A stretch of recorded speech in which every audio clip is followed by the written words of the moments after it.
Die Story nach Ideen von Steven Spielberg persönlich, ein Adventure aus dem Hause LucasArts. Das konnte ja eigentlich nur ein Erfolg werden, oder?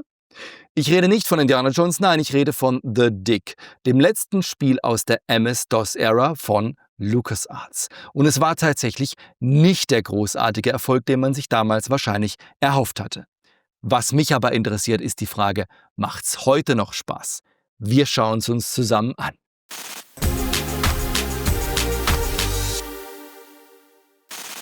Und wieder nutze ich zum Spielen die Version von GOG. Wenn es DOS-Spiele auf GOG gibt, nutze ich eigentlich immer diese Variante, weil sie laufen einfach extrem schnell sofort los und das finde ich einfach wahnsinnig angenehm. The Dig, ich bin gespannt, ich habe es ewig nicht mehr in der Hand gehabt. Los geht's!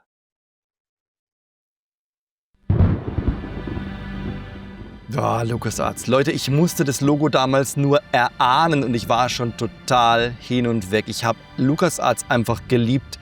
Ich habe alles aus dieser Software-Schmiede verschlungen.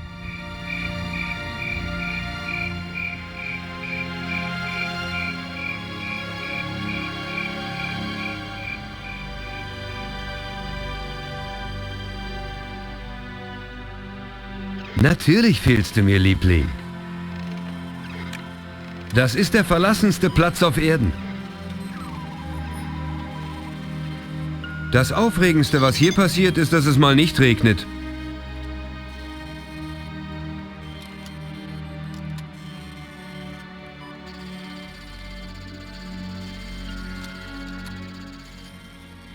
Tut mir leid, Liebling, hier kommt gerade Arbeit. Was zum Teufel ist das? Oh oh. Komm mal her, Pete. Wir haben hier einen dicken alten Asteroiden auf direkten 3 Wochen Kollisionskurs mit der Erde.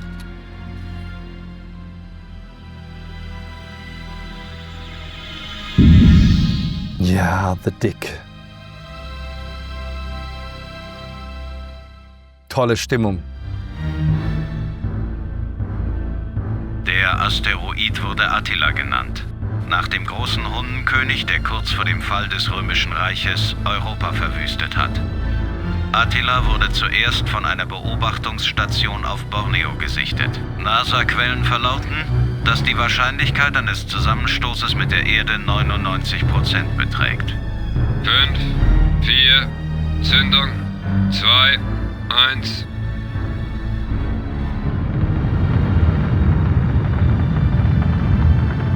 Das Shuttle ist gestartet. Für eine solche Mission wurde das Shuttle nicht entwickelt, aber wie Commander Boston Low gestern Abend in einer Pressekonferenz sagte: Wenn das Shuttle die letzte Hoffnung der Menschheit ist, dann wird es den Job übernehmen müssen. Boston, Captain Commander Low! Nur die Ruhe, Herrschaften. Lassen Sie mich das Landungsteam vorstellen. Ludger Brink ist ein bekannter Geologe. Er wird die Daten auswerten, um die exakte Position der Sprengsätze zu ermitteln.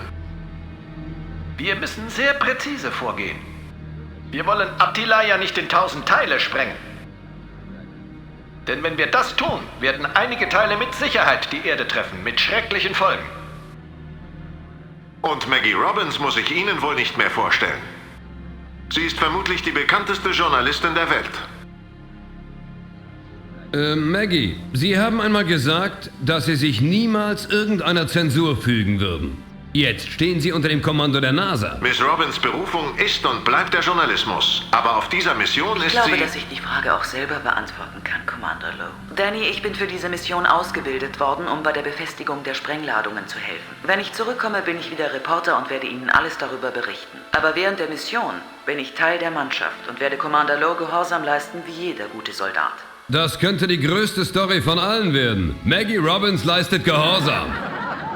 Aus ihren Lebensläufen geht hervor, dass Professor Brink außerdem ein angesehener Archäologe ist und Maggie ist bekannt für ihre Begabung, fremde Sprachen zu lernen. Ist das reiner Zufall? Nein, überhaupt nicht. Wir wollten für diese Mission nur die Besten haben. Dr. Brink und Mrs. Robbins haben keine engen Spezialgebiete. Beide haben ein breites Wissen, sind hochgebildet und kreative Denker. Gilt das auch für Sie, Commander Low? Mein Job ist es, alle lebendig nach Hause zu bringen. Ich muss nicht brillant sein, ich muss nur vorsichtig sein. Die anderen beiden Crewmitglieder werden im Shuttle bleiben. Ken Borden ist unser erfahrenster Shuttle-Pilot. Cora Miles ist die Spezialistin für unsere Ladung. Wie Sie wissen, ist sie Kandidatin für den Kongress. Aber wir dachten, die Erde zu retten ist wichtiger als Ihre Wahlkampagne. Außerdem ist es billiger. Zum Abschied noch eine Nachricht für die Leute auf der Erde? Wir haben genau eine Chance. Wir müssen es richtig machen. Mögen all Ihre Gebete mit uns sein.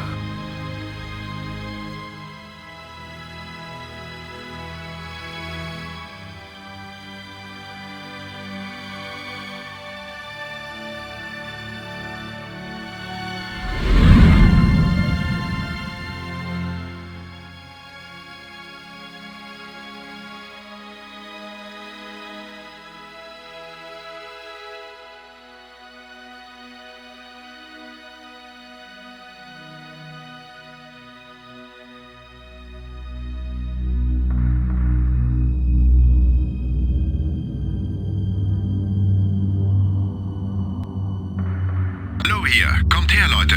Das Wasser ist ganz warm. Robbins hier. Gehe auf Selbstversorgung.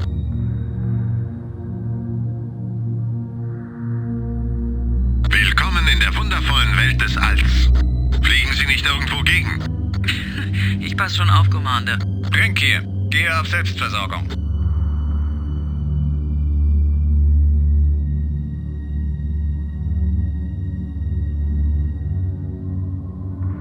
Wie läuft's, Brink? Willkommen an dem Ort, wo sich Geologie und Astronomie treffen.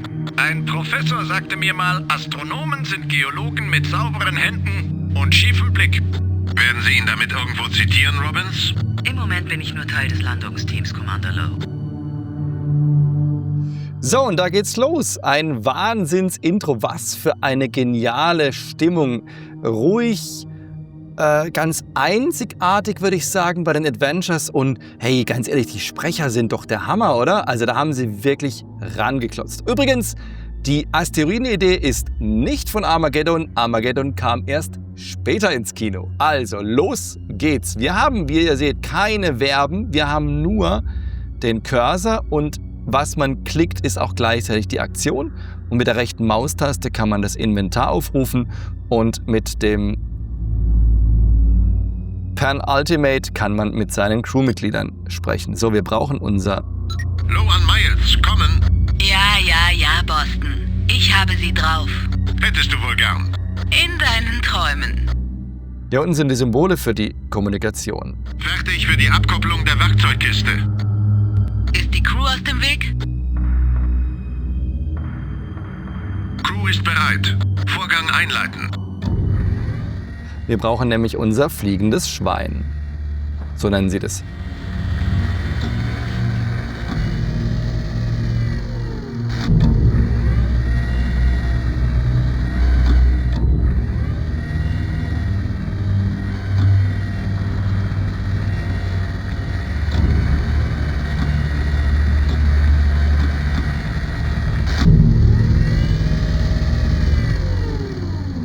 Alles in Ordnung mit dem Schwein, Cora?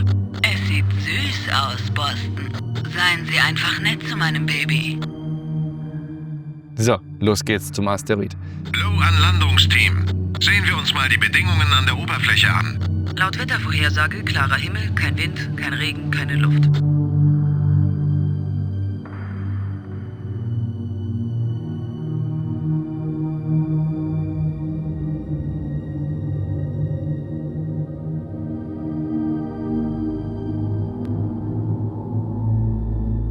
So, wir brauchen unser Schwein. Miles, hier ist Low. Hören Sie mich. Miles hier. Wie steht's mit dem Schwein, Cora? Sieht ziemlich einsam aus, wie es da so ganz alleine herumsitzt. Low, Ende.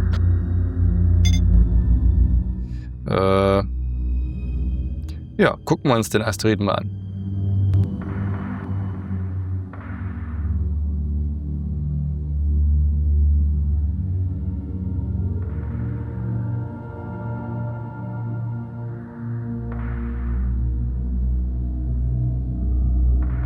An An der Stelle, wo ich den Sprengsatz befestigen soll, befindet sich ein großer Felsen. Miles, bitte kommen, Miles.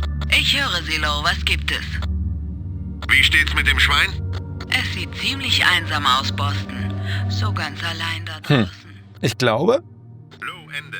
ich hätte das Zeug vorher holen sollen. So, Doppelklick macht das Ganze etwas schneller. Lo an Landungsteam. Ich nehme das Schwein runter zur Oberfläche. Folgen Sie mir. Na, seht ihr, wir hätten es einfach anklicken müssen. Haben Sie mich gehört? Wir sind bald zurück, Cora. Vermissen Sie mich nicht zu sehr. Lo, Ende. So, jetzt haben wir es dabei. Mensch, ich brauche doch mein Werkzeug. Das hatte ich vergessen. So, rüber geht's zum fliegenden Schwein.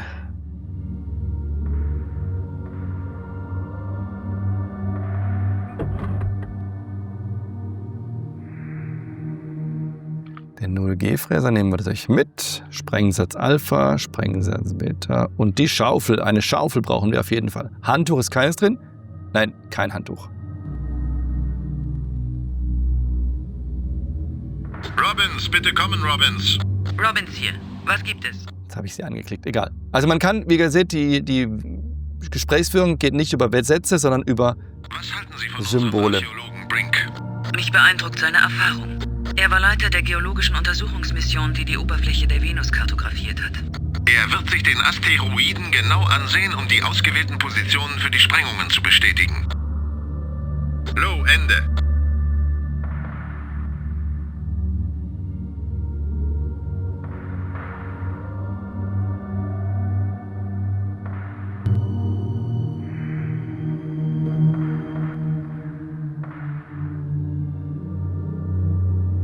Dort soll Sprengsatz Alpha platziert werden.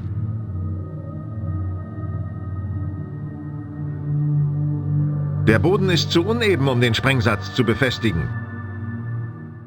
Dann nehmen wir eben unseren Fräser. Mal sehen, ob wir Attila noch ein bisschen verschönern können.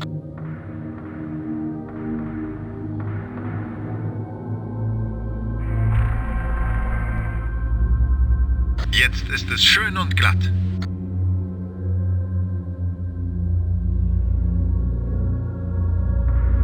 Shuttle, Lo hier. Wir platzieren den Sprengsatz in Quadrant 2. Bestätigt.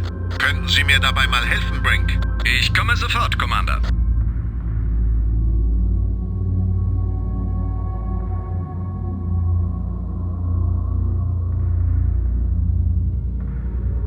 Perfekte Arbeit, Brink. Ken, die Ladung sitzt. Bestätige. Ich bin so stolz auf euch, Jungs. So, aber wir müssen sie noch scharf machen natürlich. Seht euch das hübsche rote Lämpchen an, Jungs und Mädels. Ich würde sagen, die Ladung ist scharf. Ja, ihr seht, gibt keine Verben, gibt keine Sätze, die man zusammenklicken muss, aber benutze mit und so, das läuft alles automatisch ab. Also man hat da wirklich das Ganze etwas einfacher gemacht. Das finde ich gar nicht schlecht. Also ich finde es von der Bedienung her sehr, sehr angenehm. Da ist nichts, also gehen wir in Quadrant Nummer 3. Brink, Lo hier. Nein, ich will nicht. Ah, daneben geklickt. Ich höre Sie. Ah, da. Lo, Ende. So, jetzt. Also ihr seht, man kann auch mit Doppelklick kann man die Übergänge etwas beschleunigen. So, wir brauchen einen Felsen. An der Stelle, wo ich den Sprengsatz befestigen soll, befindet sich ein großer Felsen. Genau. Nehmen wir doch mal die Schaufel. Cora, Ken, ich klemme die Schaufel unter den Felsen und stemme ihn weg, indem ich mit maximaler Beschleunigung gegen den Asteroiden fliege. Könnte das funktionieren? Meine Daten über die Stabilität von Schaufelgriffen in 0G-Umgebung mit maximaler Beschleunigung sind etwas spärlich. Mit anderen Worten, wer weiß, es könnte funktionieren. Boss, seien Sie vorsichtig. Wenn der Griff zerbricht, werden Sie mit maximaler Beschleunigung gegen Attila geschmettert. Sie kennen doch das Sprichwort. Ob der Stein das Glas trifft oder das Glas den Stein wird's nicht verletzen. Danke für die Ermutigung, Ken. Brink, wenn das hier tatsächlich funktionieren sollte, dann fliegt der Felsen direkt auf Sie zu. Schweben Sie lieber ein bisschen zur Seite. Danke für die Warnung.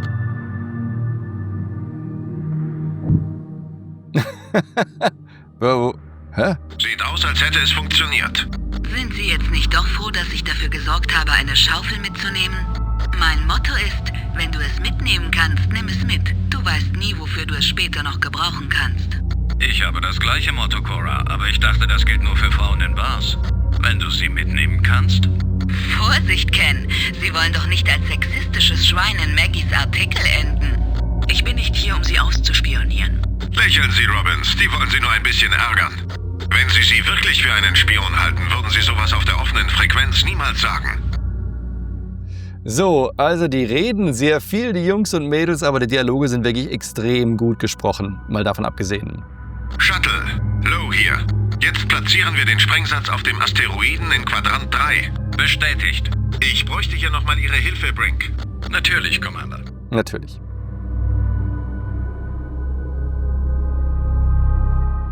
Aber ist auch schon witzig, oder? Der Felsen flog einfach davon, von wegen hier mit maximaler Beschleunigung die Schaufel. Naja. So, sehr schön. Scharf machen und dann können wir Attila in die Luft jagen. Wo ist mein Sprengsatz? Genau, mein Schlüssel. So, jetzt. Der Asteroid hat jetzt ein paar Landungsleuchten, Kinder. So, wir sind durch. Steckt die Gabel rein, Leute. Wer schreibt Ihnen eigentlich die ganzen Sprüche, Commander? Ich habe alles aus den Zeitungen.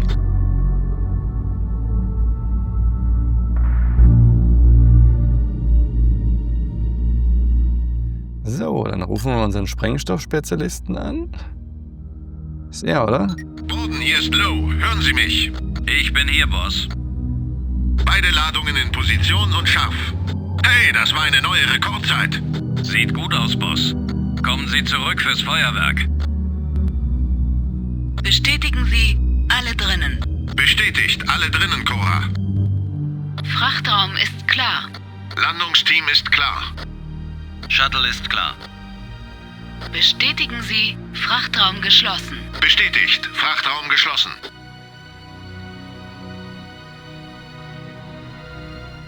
Ja, die Inszenierung ist schon cool, oder? Ganz ehrlich, also es ist einfach LucasArts. Grandios.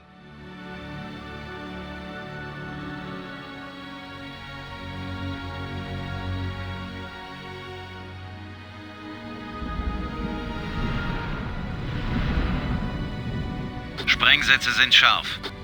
Houston gibt grünes Licht. Sagen Sie wann, Boss? Jetzt. Mal sehen.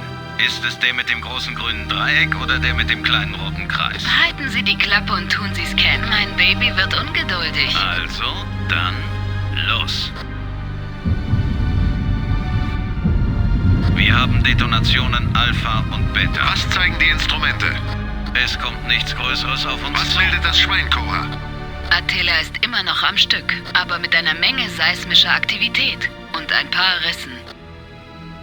Wir sind wieder stabil. Die Radioaktivität in Quadrant 1 ist im grünen Bereich. Was meint Houston, Ken? Alles bereit für einen Spaziergang an der Oberfläche, wenn Sie wollen. Dann gehen wir, Leute. Mal sehen, wie Attila nach der Schönheitsoperation aussieht. Seid vorsichtig, Kinder. Attila ist jetzt gefährlicher als vor seiner Zähmung. Das waren wirklich tiefsinnige erste Worte beim Betreten des neuen Erdenmondes. Ich halte keine Reden, Robbins. Ich will nur, dass alle am Leben bleiben. Commander, ich kann die Gesteinsproben später nehmen. Zuerst würde ich gerne unter die Oberfläche schauen, dort in den Tunnel hinein. Das hätten wir sowieso irgendwann gemacht, also können wir es auch direkt tun. Einverstanden, Robbins? Ich bin dabei. Ich habe das Schwein gerufen. Wir schicken es voraus, damit es uns den Weg leuchtet. Und nicht vergessen, jeder Fels kann locker sein. Jede Wand kann einstürzen. Jederzeit. Bitte seien Sie vorsichtig. Cora, schicken Sie uns bitte das Schwein runter. Wir brauchen Licht.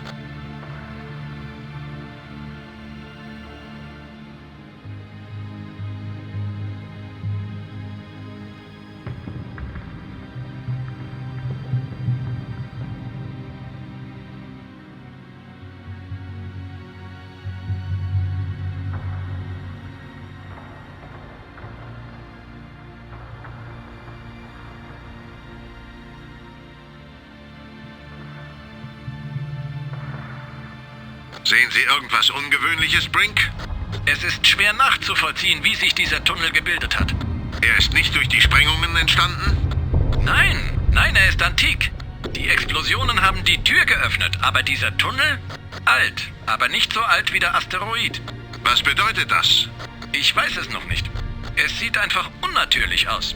Unten im Tunnel sind einige Gesteinsablagerungen, die nicht hierher zu gehören scheinen. Also Ton, Sound, Musik, das ist schon richtig klasse. Ich mag diese Atmosphäre, dieses richtig klasse. Ich glaube, Sie haben recht, Brink. Diese Ablagerung ist nicht natürlich. Ja, aber was soll sie hier? Brink, ich wüsste zu gerne, was es mit diesen Ablagerungen auf sich hat. Ich habe einige Bilder für unsere Analysen gemacht. Brink, ich wüsste zu gerne, was es mit diesen Ablagerungen auf sich hat. Ich habe einige Bilder für unsere Analysen gemacht. Brink, ich wüsste zu gerne, was es mit diesen Ablagerungen auf sich hat. Ich habe einige Bilder für unsere Analysen gemacht. Na, das weiß ich jetzt schon.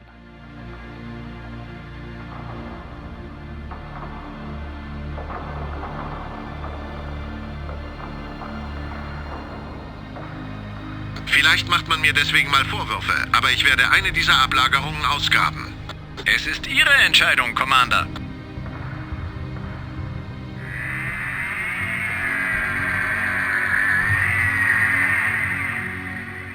Sehen Sie sich das an, Brink. Das kann nicht natürlich sein.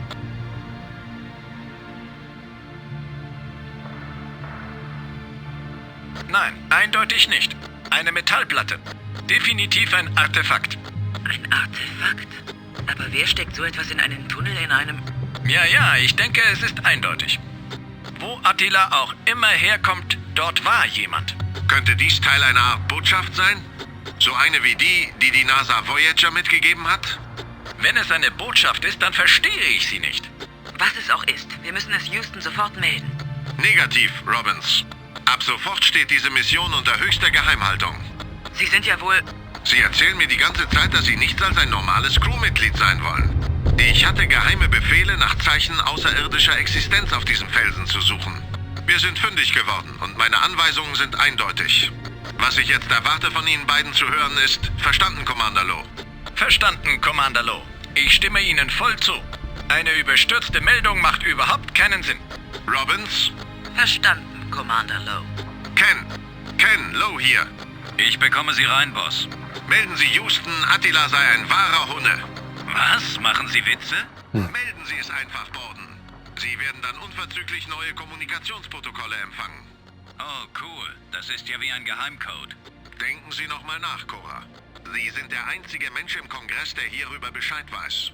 Houston bestätigt Empfang der Meldung und übermittelt neue Codes. Wir gehen hier wieder an die Arbeit, Ken. Lowe, Ende.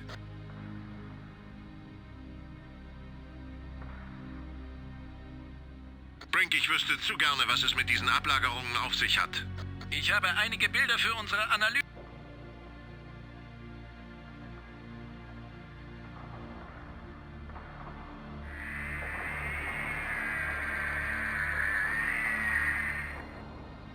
Da ist noch eine Metallplatte. Wenn da bloß irgendwelche Inschriften wären. Ich werde dem Baby mal einen kleinen Stoß geben. Wenn es nicht funktioniert, geben Sie ihm einen großen Stoß, Commander. Die Platte ist einfach runtergefallen. Irgendwo hinein. Die Platte ist verschwunden?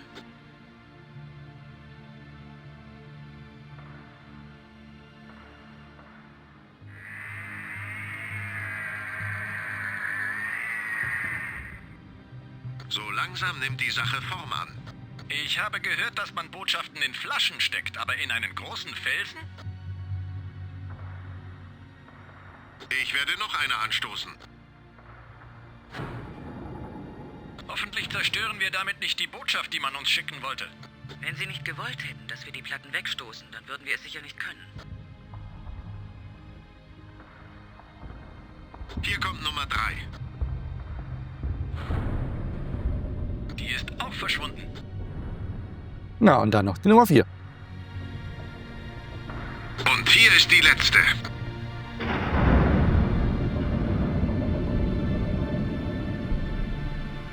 Dann haben wir es wohl geschafft. Was auch immer das sein mag. Na, dann wollen wir mal. Wir sind bei Ihnen, Commander.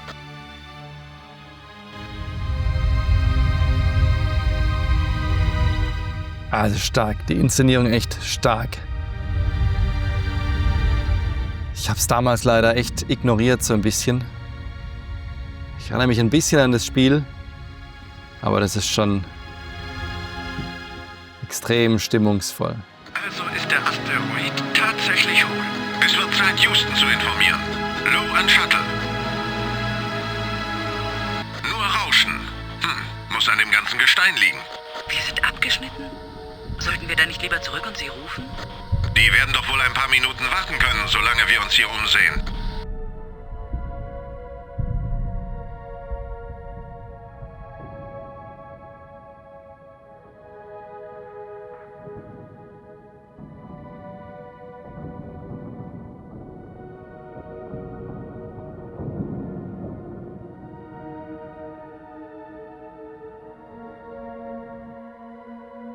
Eine flache Vertiefung im Sockel.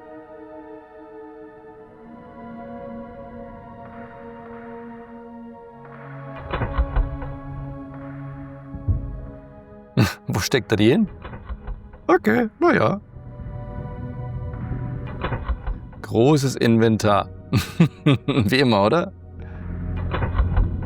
Egal, das wäre bescheuert, wenn man Platte für Platte nehmen müsste und dann hinbringen. Das ist ja doch sehr angenehm.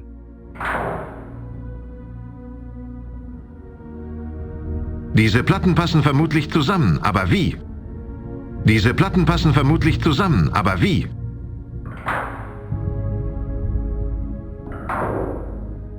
Und Nummer 4.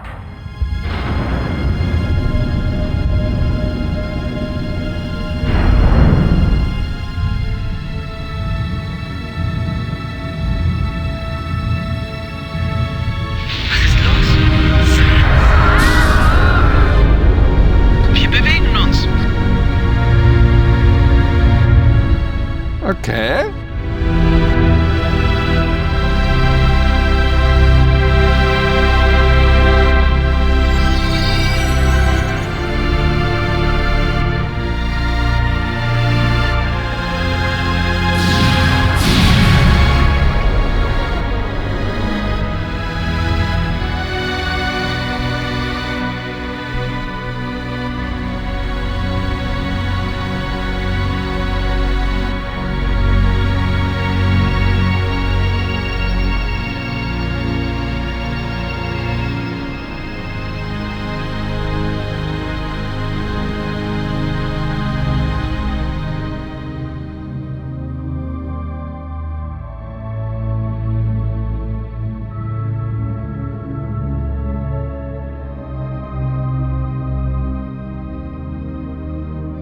Ich fühle mich, als hätte mich jemand zweimal komplett umgestülpt.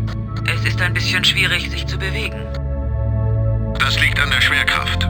Planetentypische Schwerkraft. Wir sind nicht mehr im Asteroiden. Und der Druck ist ausgeglichen. Es gibt eine Atmosphäre. Können wir sie atmen? Unsere Anzüge untersuchen das automatisch. Okay, schon passiert. Ja, es ist mindestens so gut zu atmen wie die Luft in Los Angeles. Natürlich besteht immer Gefahr durch infektiöse Erreger in der Luft. Das denke ich nicht. Außerirdische Mikroben sollten keine Gefahr für uns sein. Sie sind nicht mit unserer Zellstruktur vertraut und können uns nichts anhaben. Der Sauerstoff in unseren Anzügen reicht sowieso nicht mehr lange. Ich schlage vor, wir ziehen sie aus und bewahren uns den übrigen Sauerstoff für die Heimreise. Wenn es eine Heimreise gibt.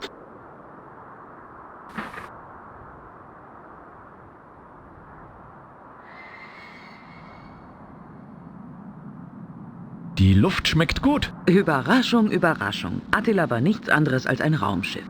Ein Sternenschiff. Schneller als Licht. Wir sind nicht mehr in unserem Sonnensystem. Kein Planet außer der Erde hat eine solche Atmosphäre. Und das hier ist nicht die Erde. Nach so vielen Jahren mit schlechten Fernsehshows und verrückten Spinnern mit gefälschten Fotos. Hier ist der Beweis. Es gibt außerirdisches Leben. Low an Borden, bitte kommen. Miles, bitte kommen. Ja, ich würde sagen, wir sind außerhalb der Reichweite. Weit außerhalb. Ich sehe keine Außerirdischen, die uns begrüßen kommen. Vielleicht haben sie Attila vor Millionen von Jahren losgeschickt und sind schon längst ausgestorben. Ich weiß nicht, wie es Ihnen geht, aber ich habe kein Fresspaket dabei. Oder eine Dose Limo. Tja, wir können uns ja mal umsehen und so viel wie möglich über diesen Ort lernen. Vielleicht müssen wir eine Weile hier bleiben. So, und los geht's auf dem Planeten. Wie schön, wie schön, wie schön. Plattform. Das ist so eine... Das ist wohl kaum eine natürliche geologische Formation, nicht wahr, Brink?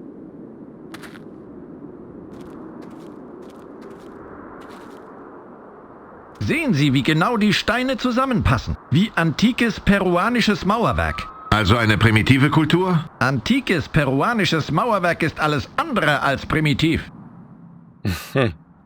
Wo gehen Fauxpas. Sie hin, Lo? Ich wollte nach Wasser suchen. Oder einen Weg nach draußen. Ich finde, wir sollten zusammenbleiben. Fein, folgen Sie mir. Das ist keine Weltraummission mehr, Lo. Es ist eine archäologische Ausgrabung. Und für so etwas bin ich offensichtlich der Anführer. Fein. Sobald wir etwas ausgraben müssen, können Sie die Schaufel haben. In der Zwischenzeit ist es unser erstes Ziel zu überleben. Unser zweites Ziel ist es, nach Hause zu kommen. Wir müssen zusammenarbeiten. Und ich bin immer noch der Commander dieser Mission. Sie wissen nicht mehr darüber, wie man in einer außerirdischen Welt überlebt, als ich. Boston hat recht, Ludger. Er hat das nötige Überlebenstraining und wir brauchen einen Missionsleiter. Jetzt ist keine Zeit für unsinnige Machtkämpfe. In Ordnung. Das akzeptiere ich. Fürs Erste. Ein erster kleiner Krieg. Also, ja, es sind sehr ausufernde Dialoge. Das ist einfach so, das gehört dazu. Aber ich finde es spannend, ich finde es interessant, ich finde es vor allem wahnsinnig gut gesprochen. Und cooles Setting auf jeden Fall. Was haben wir hier? Fantastisch! Sehen Sie! Noch mehr Anzeichen außerirdischen Lebens. Glauben Sie, hier lebt irgendjemand? Oder irgendetwas? Es scheint, als wäre jemand hier gewesen. Hoffen wir, dass sie friedlich sind oder verschwunden. Friedlich oder verschwunden? Guter Hinweis. Wir schauen uns das mal an.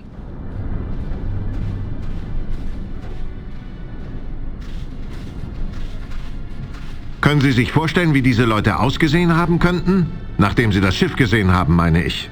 Der ganze Rost. Korrosion. Vielleicht haben Tiere Sachen verschoben. Schwer zu sagen, was wir da sehen. Lassen Sie mich mal sehen. Und fassen Sie nichts an.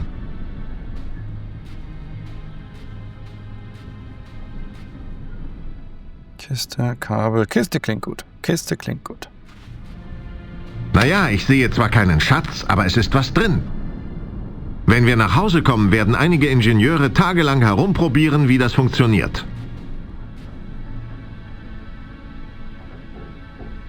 Irgendeine Art Gerät. Ich habe keine Ahnung, wozu es gut sein könnte. Okay, irgendeine Art Gerät. Der Gerät. Dieses Kabel könnten wir später gebrauchen. Mal schauen, ob ich es herunterziehen kann. Sollten Sie nicht zuerst die Sicherung rausnehmen? Was? Das war ein Witz, Lo. Oh ja. Gehen Sie einen Schritt zurück. Vielleicht kommt was von der Decke runter.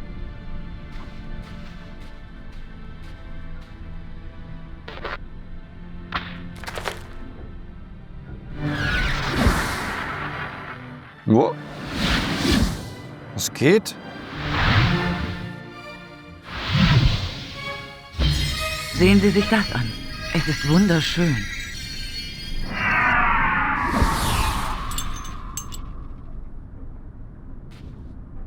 Verändernde Formen. Mathematische Progression von unendlich komplexen Polyhedrons. Wenn ich das nächste Mal vorschlage, an einem Seil zu ziehen, dann... Nein, ich bin froh, dass Sie es getan haben. Was könnte das gewesen sein? Das war keine zufällige elektrische Entladung. Vielleicht ist es so eine Art Computeranzeige. Vielleicht war es eine bedeutende Nachricht für die Piloten dieses Schiffes. Aber mir sagt es überhaupt nichts.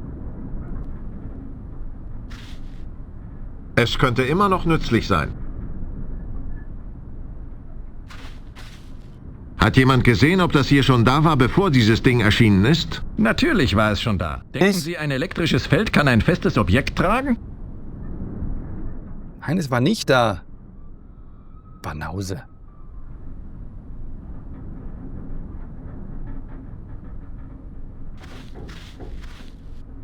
Geschlossen. Die Kiste ist leer. Ah, okay, schade. Gut, gehen wir weiter.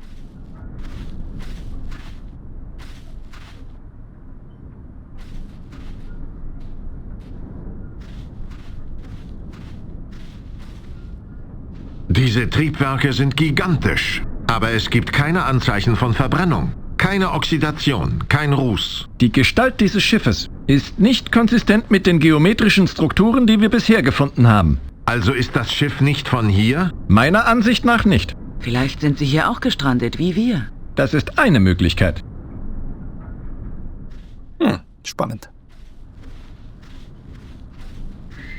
Also ihr seht, klassisches Adventure. Jetzt, das letzte, was wir gespielt haben, war ja Full Throttle, ist auch in der Chronologie der LucasArts Adventures einer der direkten Vorgänger. Und The Dig ist noch einmal richtig klassischer Adventure-Kost. Das heißt, wir schauen uns um, wir entdecken die Orte. Meinen Sie, wir könnten diese Rampe erklettern?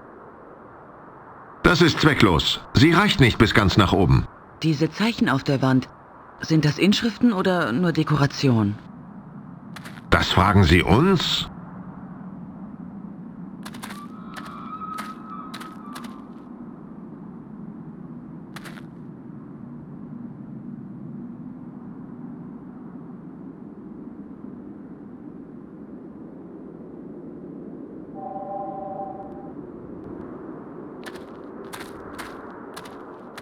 Es scheint auf diesen Hügel zu zeigen. Nichts außer Dreck. Das Gerät zeigt auf diesen Hügel. Ich vermute, dass dort etwas vergraben ist. Wie wissenschaftlich, Commander. Hat Brink nicht gesagt, er nimmt die Schaufel, wenn wir graben müssen? Warum muss ich das jetzt machen? Ihr Instinkt hat Sie verlassen, Commander. Das Loch, das Sie hier ausgehoben haben, ist ziemlich nutzlos. Vielleicht nicht. Ich glaube, ich habe da etwas glänzen sehen. Ein Artefakt. Sieht aus wie ein Armreif. Sieht aus wie ein Armreif. Das ist ein Stab mit einer Gravur. 5 geometrische Formen. Okay, gehen wir weiter.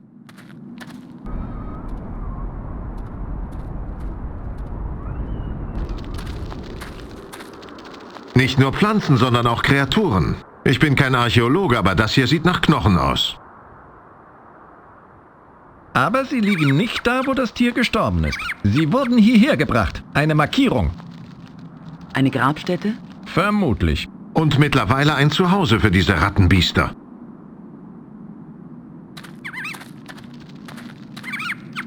Sieht aus, als wäre hier etwas vergraben.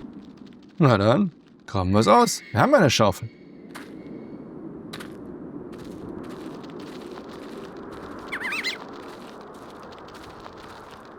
Was? Wollen Sie dort einfach hineingraben? Mit einer Schaufel? Sie werden die Stätte zerstören. Ich betreibe momentan keine Archäologie, Brink. Ich suche nach Dingen, die uns helfen können, nach Hause zu kommen. Sie werden in die Geschichte eingehen als der hirnlose Weltraumheld, der wertvolle Informationen bei der allerersten außerirdischen archäologischen Ausgrabung zerstört hat. Das ist besser, als wenn ich in die Geschichte eingehe, als Commander einer Expedition, die plötzlich verschwunden ist und von der nie wieder etwas gehört wurde. Und jetzt gehen Sie mir aus dem Weg, wenn Sie mir nicht helfen, Brink. Das könnte eine Weile dauern. Ja, also tatsächlich, die Dialoge sind etwas ausufernd. Was soll's? Welch meisterhafte Tat, Commander. Jetzt haben wir nur noch einen nutzlosen Haufen Dreck und Knochen. Vielleicht nicht.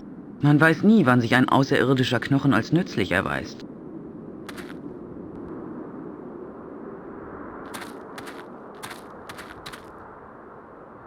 Sehr leicht, aber er fühlt sich stark wie Stahl an.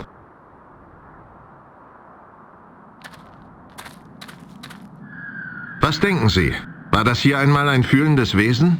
Oder ein Haustier? Oder ein schreckliches Monster? Ich weiß es nicht. Aber ich bin ziemlich sicher, dass es tot ist. Sehr Ein witzig. seltsam geformter Kieferknochen. Die Zähne sehen noch sehr kräftig aus.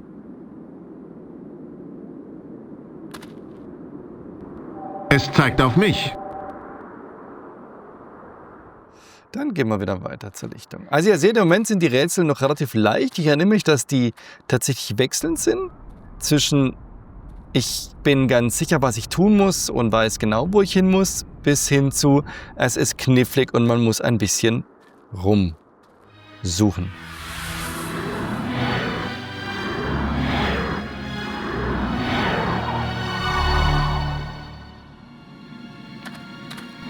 Ich glaube, wir können mit Sicherheit sagen, dass dies kein natürliches meteorologisches Phänomen ist.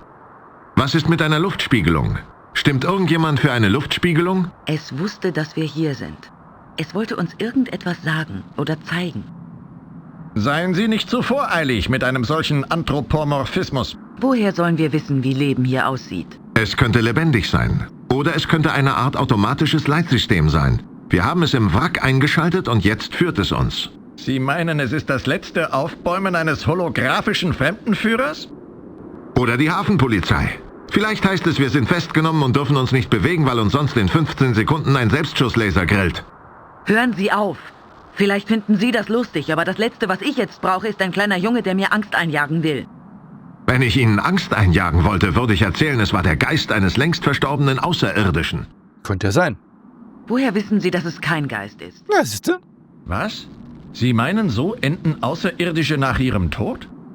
Dann hoffe ich wirklich, das hier ist die Hölle, denn meine Vorstellung vom Himmel sieht etwas anders aus. Jetzt jagen Sie mir aber Angst ein. Na komm, dann graben wir es halt auf. Schreitet doch nicht rum, meine Güte. Wir nehmen unsere Universalschaufel. Mal schauen, ob ich das Loch vergrößern kann. Vielleicht ist da etwas drunter. Ja, vielleicht lebt etwas in dem Loch da unten. Wahre Expertenaussagen.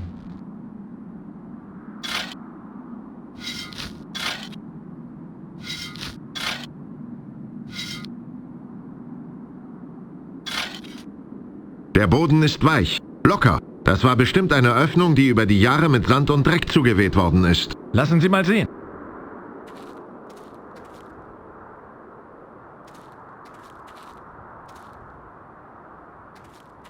Ja, richtig. Sie haben wahrscheinlich recht. Das bedeutet, der Boden ist gefährlich. Es könnte hohl darunter sein. Commander, ich finde, jetzt wird es Zeit, dass ein Archäologe die Ausgrabung übernimmt. Ich bin an gefährliche Böden gewöhnt. Die Schaufel gehört Ihnen, Brink. Seien Sie nur vorsichtig. Der Boden ist nicht besonders stabil. Ich bin ständig eingesunken. Ich bin zur Vorsicht ausgebildet und nicht dazu, mit Pauken und Trompeten vorzugehen. Endlich kann ich meine Fähigkeiten einmal einsetzen.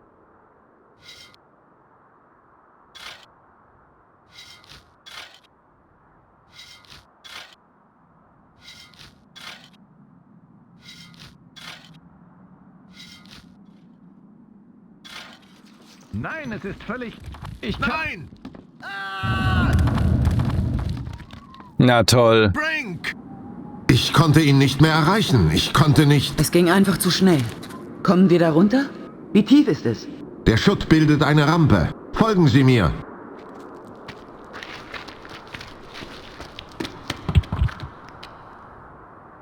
Hier ist er. Er bewegt sich nicht.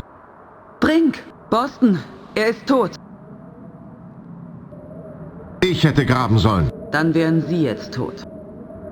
Ich bin dafür verantwortlich, dass... Brink und ich sind doch keine Kinder oder trainierte Affen. Wir sind erwachsene Leute und selbst verantwortlich. Es hätte jedem von uns passieren können und Sie hätten nicht das Geringste dagegen tun können. Aber ich... Brink zu verlieren?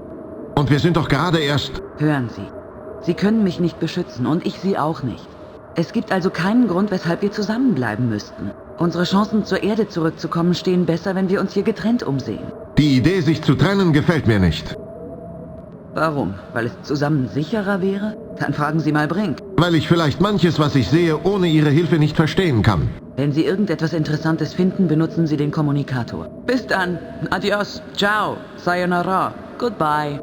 Maggie, es widerspricht jedem militärischen Grundsatz, dass sich ein Offizier von seiner Truppe trennt. Boston, das ist hier kein militärischer Einsatz. Und Sie haben keine Truppe. Es gibt nur Sie und mich. Und wir wissen genau dasselbe über unsere Situation, nämlich gar nichts. Nada. Null. Wenn wir plötzlich einer feindlichen Armee gegenüberstehen, dann können Sie Ihr Kommando wieder übernehmen. Bis dann. Adios. Ciao. Sayonara. Goodbye. Und bei so einem Benehmen wundern Sie sich, wenn Sie keiner mag. Ja, schon als Kind konnte ich schlecht mit anderen zusammenarbeiten. Das sagten zumindest die psychologischen Gutachten. So fühlt es sich also an zu versagen.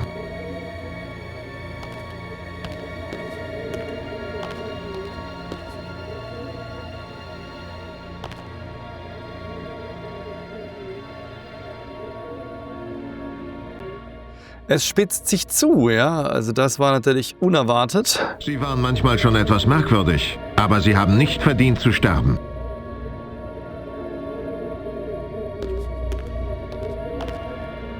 Es wird schon nicht wehtun, wenn ich... Die Pflanze scheint mir Energie entzogen zu haben, die sie dann auf alle anderen Pflanzen verteilt hat. Es muss eine gemeinsame Wurzel geben. Springsleiche, das haben wir schon gemacht. Sie waren manchmal schon...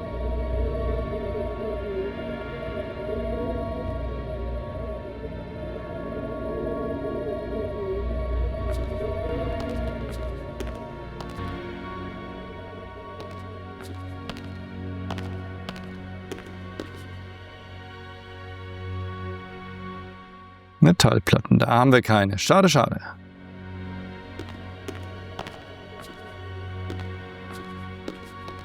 Türen! Überall Türen! Hinter welcher ist wohl die Herrentoilette? Sehr witzig.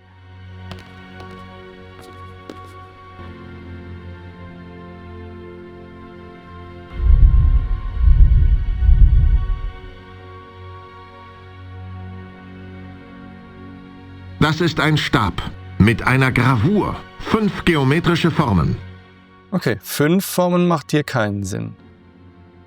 Aber das scheint irgendwie, verschlossene Tür, das scheint irgendwas Kombinierendes zu sein. Da hat aber jemand sehr lange gearbeitet, um diese feinen Muster in diese Säule zu meißeln. Wenn ich nur wüsste, wozu. Da sind wieder Symbole. Also man sieht ja, das sind einige... Ah, was ist das? Noch einer dieser gravierten Stäbe. Was ist das? Ein Zauberstab? Ein Taktstock? Ein Knüppel? Vielleicht ein tragbares Computerspiel? Aber bei meinem Glück ist es vermutlich eine Handgranate.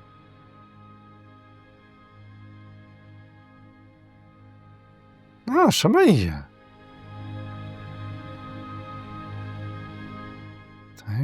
Aber es scheint auch was mit den Farben zu tun zu haben. Also irgendwie interessant.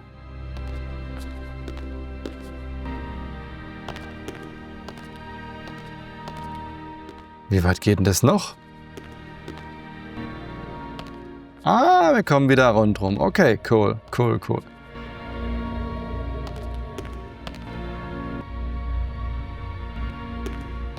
Ich glaube, ich möchte die Tür nicht eintreten. Na toll, passiert gar nichts. Schade. Naja, gehen wir den Tunnel lang.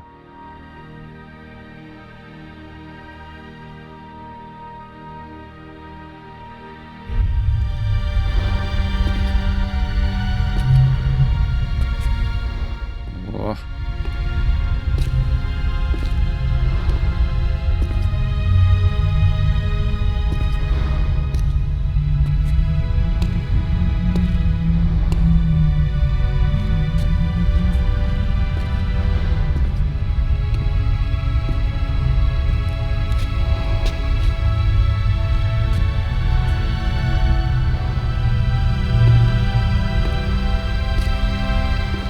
Krass. Wow.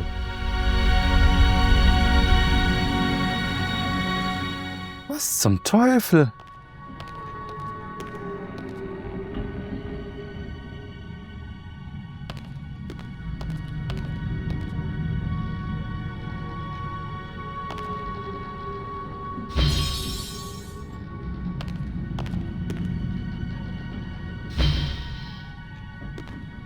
Da ist eine luftdichte Schleuse zwischen diesen beiden Räumen.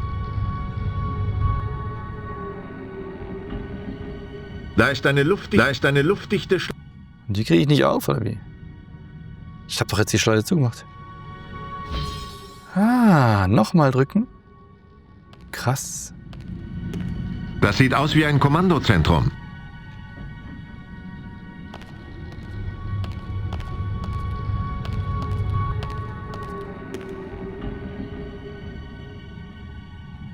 Dieser Kristall ist dunkel. Das ist ein leuchtender Kristall. Das Loch ist leer. Das Loch ist leer. Okay, da fehlen offensichtlich Dinge, die wir brauchen. Ah, da oben sieht man den Den Ozean, cool. Von hier aus kann ich ein ganzes System von unterseeischen Tunneln erkennen.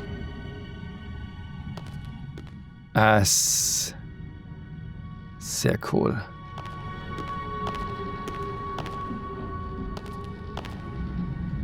Ich sehe viele Tunnel im Wasser, die alle von der großen Insel im Zentrum zu den kleineren Inseln führen.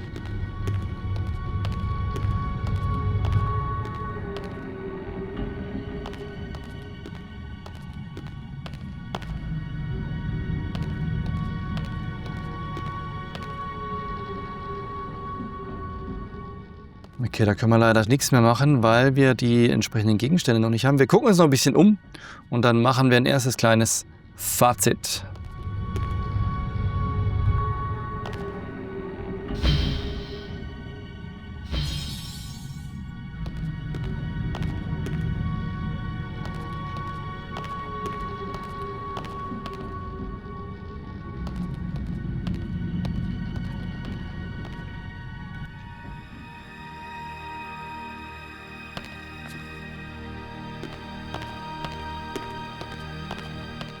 Ja, cool, diese Übergänge und so, also echt grandios.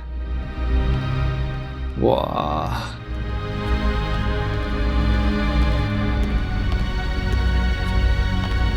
Es ist heiß hier drin und da unten leuchtet etwas.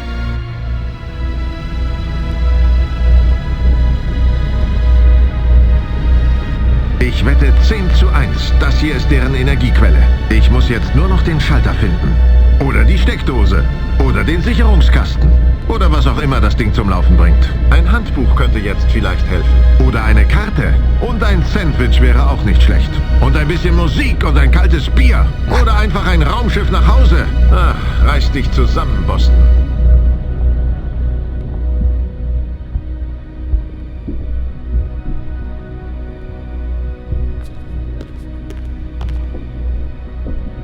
Nichts passiert.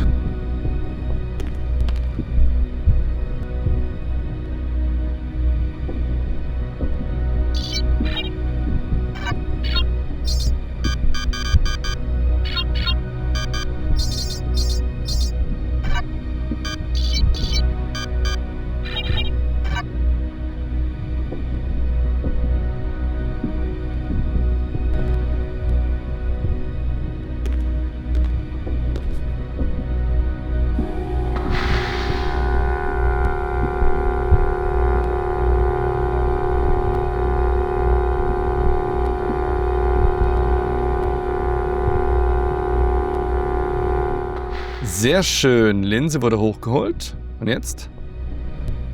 Also man muss erst die Kombination eingeben und dann macht der Roboter etwas.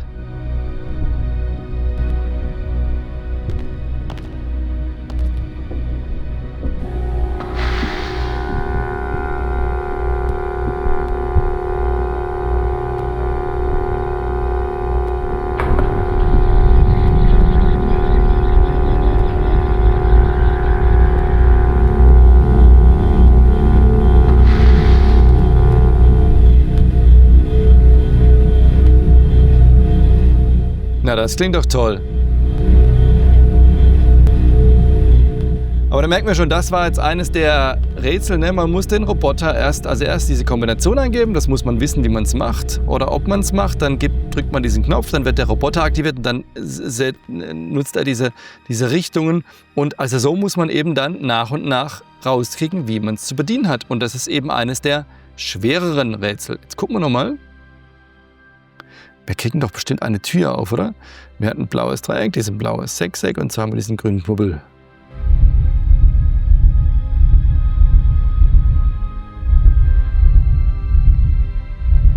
Ich hoffe, das ist eine gute Idee. Oha! Sehr genial. Also, was ist hinter dieser Tür? Eine tödliche Falle? Ein verrückter Wissenschaftler mit einem schönen Mädchen und einem sprechenden Roboter? Eine außerirdische Cafeteria? Warum stehe ich hier einfach nur rum? Schließlich ist das Schlimmste, was passieren kann, dass man einen falschen Schritt macht und dabei drauf geht. Wie Brink.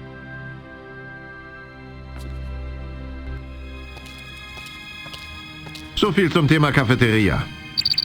Boston, sind Sie da? Sie benutzen geometrische Formen als Kombinationen für die Schlösser. Boston, Sie werden nicht glauben, wo ich bin. Hier steht alles voll mit außerirdischen Geräten. Die fantastischsten Dinge, die ich jemals gesehen habe. Und die Maschinen funktionieren. Was tun Sie? Ich weiß noch nicht. Sie sind wirklich außerirdisch. So etwas habe ich noch nie gesehen. Überstürzen Sie nichts, Maggie. Ich bin vorsichtig, Boston.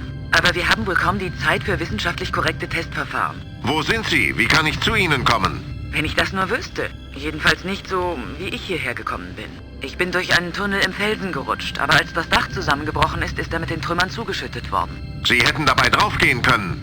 Oh, ich schätze, das war nicht ganz ungefährlich. Aber wenn wir zusammen da durchgerutscht wären, wäre der Zweite auf jeden Fall draufgegangen.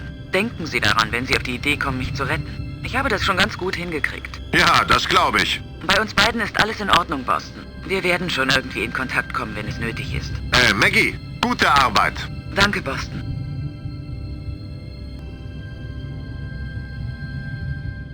Das ist schon sehr, sehr cool. Ich mag das total, diese fremde Welt. Und was ist denn das? Irgendwie ein Kanal, oder?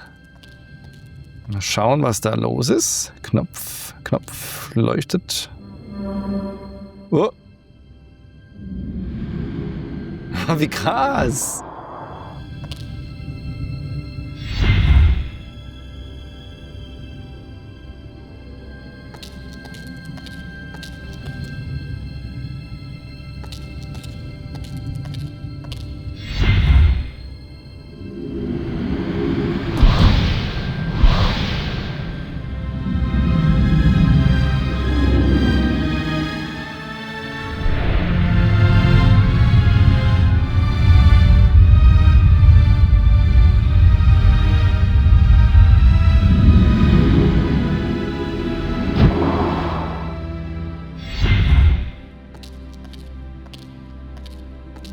Jetzt weiß ich, wie sich mein Hamster gefühlt hat.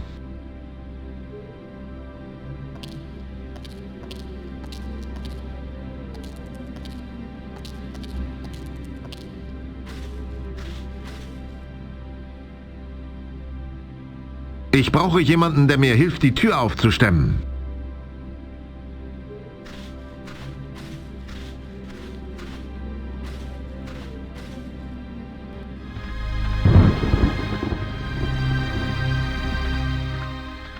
Oh, wow.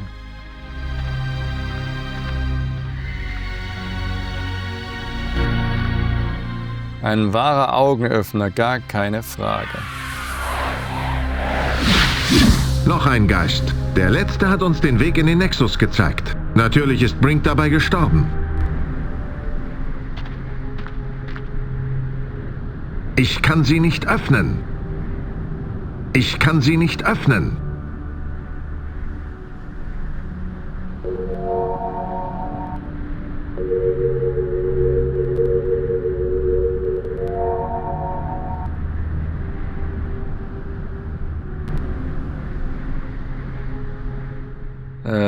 Ist das eine Brücke?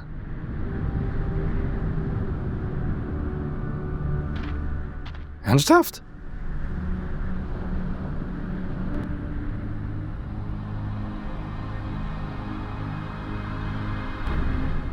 Hä? Ach so.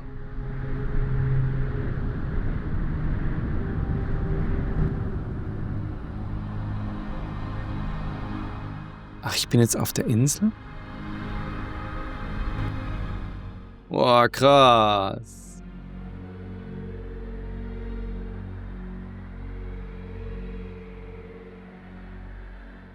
Ah, da kann man dann quasi ein Schnellreisesystem aktivieren, vermute ich, oder? Das ist ja cool.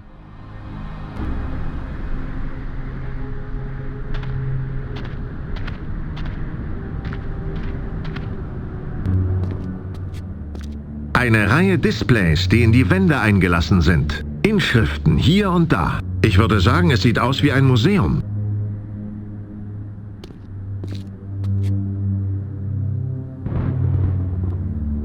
Seltsame, leuchtende Kristalle.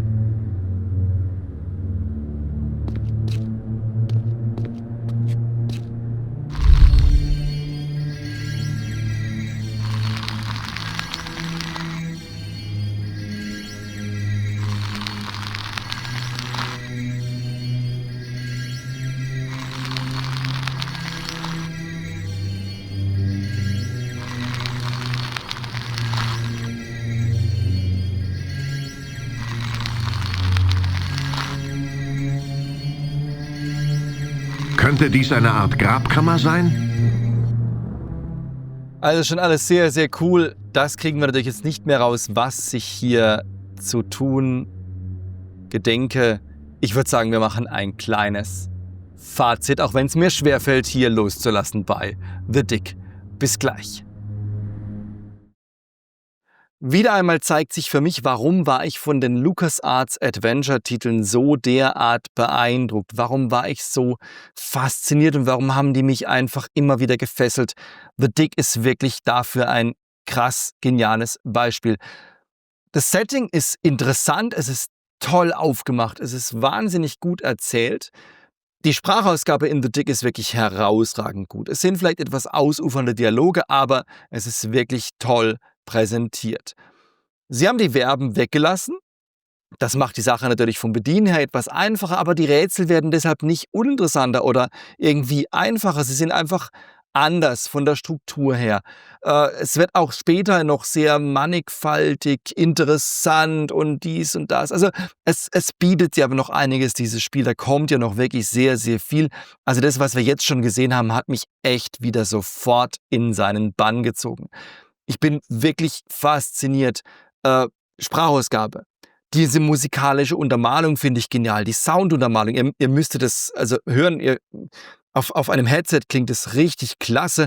Wenn man da am Anfang in diesem Planeten im Asteroiden ist, bei Attila, dann merkt man zum ersten Mal, wenn dann plötzlich Geräusche von überall kommen, wie das Geröll um einen herum bröckelt und. Also das ist eine richtig tolle Atmosphäre und auf dem Planeten, da wird es genauso fortgesetzt. Also Ton, Musik, wirklich grandios. Wir müssen natürlich über die Grafik sprechen.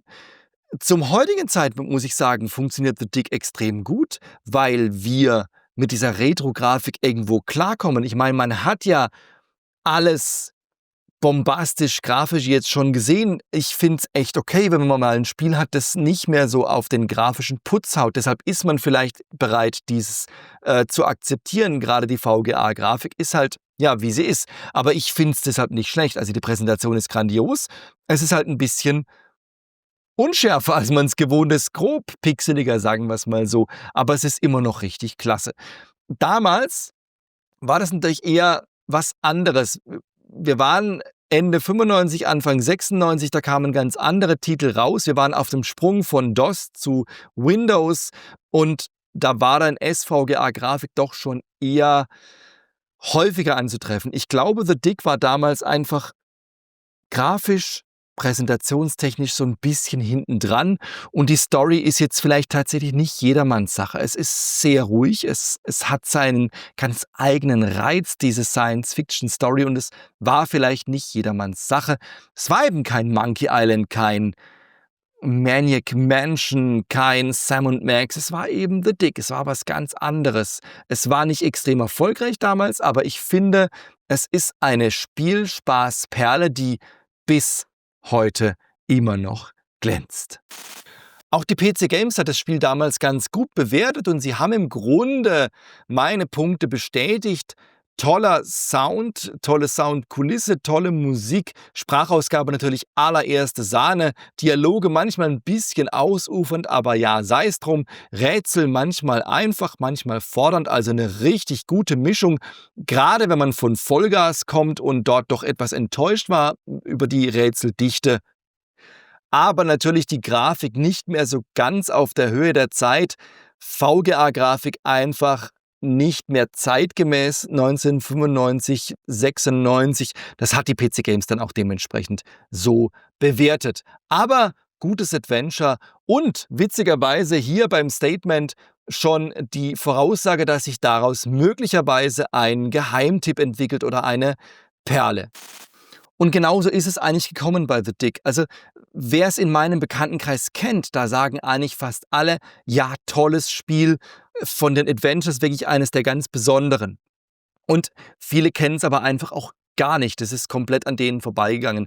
So ging es mir ja auch mit vielen Spielen, die ja, man, es gab 95, 96 so wahnsinnig viele Spiele und gerade The Dick war eben grafisch jetzt nicht so herausragend.